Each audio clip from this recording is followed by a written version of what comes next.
Red flag ba kapag ang partner mo if hindi nag-open kahit alam mong may problema na?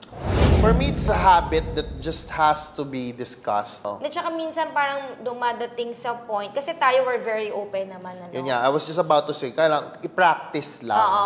Tayo kahit problema. Yeah. Tsaka ano na kami, ewan ko, ako yung tao na talagang ramdam ko siya. Para sa akin, kailangan ma-work out niyo yun. Kasi pag hindi, red flag yun. Kasi along the way, yung ng relationship nyo, kailangan talaga is open ang communication niyo.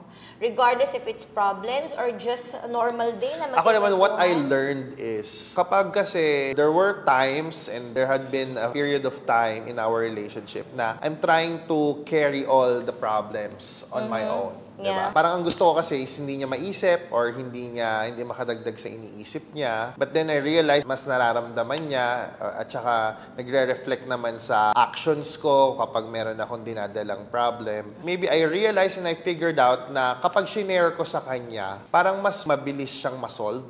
Mas nagiging easier for me kasi maybe dahil din nasi-share ko with her. Kesa itago ko sa'yo, then I'm trying to resolve it on my own. Tapos, hindi nyo alam, merong nangyayari sa behavior mo, sa action mo, na mas masama pa towards your partner, diba? If I must say, hindi naman siya totally red flag, pero there are cases in your life na may experience nyo yan. Yeah, mapagdadaanan nyo na kailangan lang talaga is ma-overcome ninyo Yes, ma-overcome. yung stage I nyo. agree.